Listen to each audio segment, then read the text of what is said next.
A restaurant owner, devastated by bankruptcy, angrily destroyed his shop and broke down in tears. Running a physical business in this economy is brutal these days. Look at this. This is the new Lang Ya in Lingi. It looks great, but oh my gosh, not a single tourist. If I hadn't come, nobody would be here. It's still mealtime, around 8 or 9 o'clock. They're selling crispy pork, but no one is buying.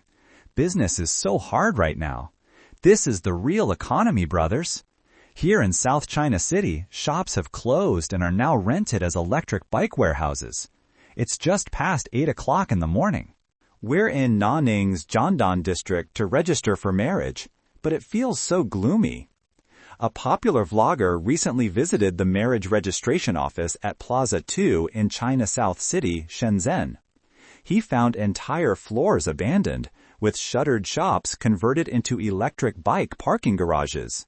He described the atmosphere as deserted and lifeless. China South City Holdings Limited, a major developer, is drowning in over 60 billion Hong Kong dollars of debt, about 7 billion US. In August, the Hong Kong High Court ordered its liquidation. Its market value collapsed to just 1.2 billion Hong Kong dollars, down from a peak of 30 billion. The company operates wholesale centers and logistics hubs nationwide. However, performance has deteriorated sharply recently. Rapid e-commerce growth and lingering pandemic effects have driven down both tenant occupancy and customer traffic. While the original Shenzhen project held up relatively well, most locations suffer from low visitor numbers and tenant departures. Online users shared memories of South China City in Nanning. One recalled how crowded and lively the complex was during weekend visits in 2015. Another noted that returning last year for paperwork, only 2 customers were present. Many say the center now feels like a warehouse. Despite being marketed as Nanning's top hub, its remote location and reliance on small tenants rather than major brands left it with little retail activity. Large commercial complexes across China face severe difficulties. Third-quarter reports reveal that 20 major traditional retailers suffered steep profit declines this year. Prominent names like Wangfu Jing and Xindan Mall have closed numerous branches. Vast sections of many centers stand nearly empty, a sharp contrast to the crowds from years ago. A November 21st report from Xingjing Shao analyzed the first 3 quarters for 24 retail companies. It found 20 traditional retailers earned just 778 million yuan in profits, down 88.9% from 7 billion yuan in 2024. 10 firms saw profits fall over 50%, while companies like Yunwan Tourist Mart and Zongyang Mall recorded declines exceeding 100%. Struggling retailers span multiple sectors, including department stores like Wangfu Jing and Dalian Friendship Group, plus supermarket chains like Yonghui and snack retailer Bill Tor. Wangfu Jing reported a 9.3% revenue decline recently, with net profit plunging 71%. The company continues closing underperforming spots, including 3 Beijing GR shopping mall branches on April 1, 2025. Vacancy rates in Chinese shopping centers are climbing steadily. According to Kanying 88's analysis of the 2025 real estate outlook, the average vacancy rate in major cities is 14.2%. In some third-tier cities, projects reached vacancy levels above 22%, far beyond the 6% warning threshold. On November 23rd, a vlogger noted that once bustling malls are empty. He warned that if you don't adapt to the reshaping world, society will leave you behind. This year is tough, and next year looks harder. Beijing Hui'an, a national supermarket chain, triggered a wave of closures nationwide.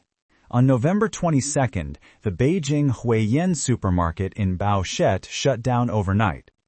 That same day, a vlogger found fewer than 10 stores open at Zoho Wan Mall in Tianjin.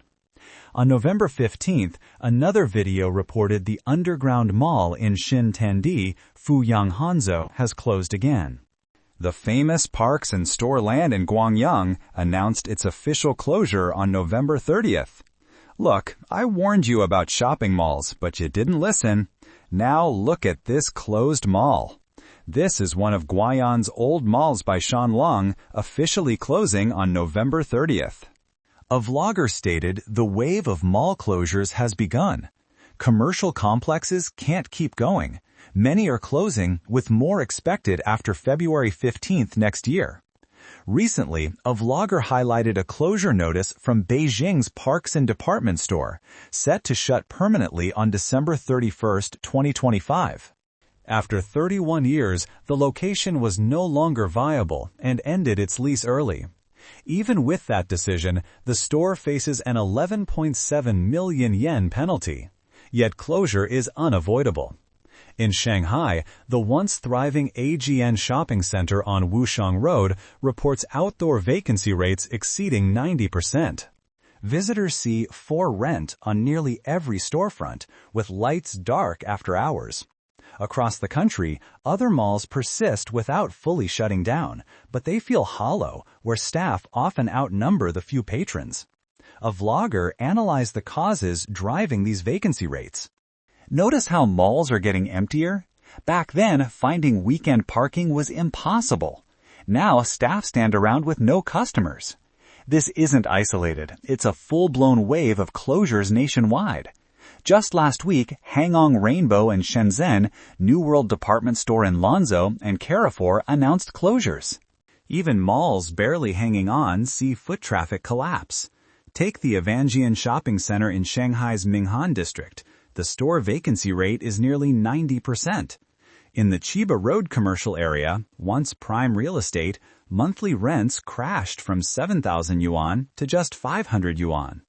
A vlogger explained these closures. Some point to young consumers' shifting habits. Surveys show 63% of those born after 2000 rarely visit department stores, or they eat without shopping. Others blame rising e-commerce. However, the vlogger argued the core problem is the traditional mall model itself. Lavish interiors with sparse crowds require high markups that today's young shoppers refuse to pay. On a deeper level, these closures reveal urban planning flaws. Commercial districts should evolve organically, starting with small shops that cluster and upgrade. Large malls should be reserved for high-traffic zones. Instead, many Chinese cities bypass that natural progression entirely. They hastily built malls over 100,000 square meters in areas lacking demand. In newer districts, they suppressed street-level retail by widening roads, preventing organic ecosystems. As a result, the vlogger concluded 2 major problems have emerged. Malls compete fiercely for limited customers. High rents and standardized leasing squeezed out small operators, leading to homogenized retail. Despite oversupply, new malls keep opening.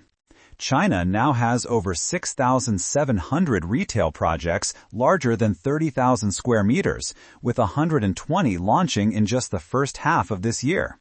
By contrast, the U.S., with a quarter of China's population, has just 1,117 shopping centers. In Shanghai, one large mall serves every 80,000 residents, compared to 1 per 200,000 in Tokyo. Shanghai's commercial space per capita is 3 times Tokyo's, ranking second globally behind Dubai. A vlogger noted local governments rely on mall sales tax. With no nationwide property tax, new residential districts are often required to include large commercial projects. Developers build these centers to win land bids and recover capital even without demand. Essentially, the mall glut is an extension of the real estate boom. The irony is bitter. China built the most malls but often delivers the poorest experiences. Grand complexes were planned, but street-level energy was lost. When a mall becomes an empty shell, abundance masks scarcity. On November 1st, the dual Fujiao store in Weiyang, Shandong Province, closed without warning. Something big happened. The Joy Breeze Mall shut down, causing chaos. Look, no one is handling the trash. The upstairs entrance is blocked. Cleaning was supposed to last until September 20th, but stopped. You have to walk in pitch darkness. Uncollected waste is creating a horrible smell. The mall claimed it couldn't pay electricity bills, so it closed. In late October, the Apple Quay Lingwan complex in northern Shuo shut down. Red Star Ma Len in Chengdu also closed last year. A vlogger used the abandoned site to warn store owners about operating inside large malls. He showed the vast, empty complex. Many tenants invested millions of yuan on renovations only to lose everything when the mall closed. Most can't recover deposits, and customer flow vanished. The vlogger stressed that business owners must ask hard questions before leasing. Is the repurchase rate high? Are fixed costs manageable? What if the mall closes due to policy or financial failure? Could the business survive relocation? Choosing the right venture comes down to these factors. He urged entrepreneurs to weigh risks carefully to protect investments. The wave of closures continues. Recently, Ha-Yo Dual Supermarket in Wuhan shut its doors as the shakeout persists. It's closed for good. The Trustmore at Hansi 3rd Road and Niwan Avenue is gone. Don't bother coming. Everyone knows this store was open for years, but it couldn't make it. Business has been awful, bleeding money all year. The owner finally closed shop with tears in his eyes. We've been in this trade over 10 years, but it's brutal now. The Saga Mall in Xi'an even held a closing ceremony. On behalf of the board, I announce the Saga IT Mall has officially closed. Why hold a ceremony for closing? Pick whatever set you like. Take what's comfortable. Everything is sold at a loss. I don't care about the original price anymore. What can I even sell today? On November 25th, the Gmail Plaza Gold Cabinet store in Uing, Wenzhou closed abruptly.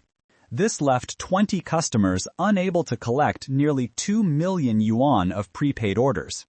The store failed to deliver goods, citing a cash flow crisis. The head office and local branch blame each other while refunds remain stalled. Recently, vloggers noted shutdowns extend beyond retail. Urban and suburban districts are growing quieter. Tianjin, with over 10 million people, has empty streets, malls, offices, restaurants, and industrial parks. Even old neighborhoods are deserted. Back when China had 1.3 billion people, Bingjing Road was packed. You fought for subway seats. Now with 1.4 billion, it's the opposite. Everywhere is quiet. Where did the people go? Look, friends, it's just me in the waiting room. Can you believe this mall on a weekend? It's a huge difference. No lines at the milk tea shop, and the theater is empty. No one is watching movies. Where is everyone? Is your local mall like this? I haven't opened for business today. Once I do, I'll give you something. Right now, no business. See ya. A video shows even beggars can't collect money because store owners have no business. For our generation, the economy is really tough. Money is harder to make now, right? Everything feels like a struggle. Look how hard business is. At the train station, formerly the busiest spot, all stores are closed. Only one 7-Eleven remains open. Business is impossible. Offline stores struggle, owners make no money. Even e-commerce sellers say they aren't making profits. Brothers, brick-and-mortar business is brutal. Look at this street. Half the storefronts are empty. No one rents them. People have tried offloading leases for months. This is the prime downtown spot, and even here, shops can't find tenants. Back in the day, transferring a storefront cost hundreds of thousands. Now, zero transfer fee, yet nobody bites. Businesses are folding. Storefronts are abandoned. One shop used to feed 3 generations. Now, one shop bankrupts 3 generations. Places costing millions are set up, but slashing prices 80% won't find buyers. Foot traffic is dead, spending dried up. Physical retail is too hard. Honestly, everything is tough. Stores, delivery, all of it. Even delivery guys have no orders. This year has been rough. I barely made anything today. China expert U.S. Shan noted difficulties surfacing across all sectors. He explained this isn't accidental or purely economic. It stems from a profound affliction. decades of the Chinese Communist Party's inflexible political and economic structure.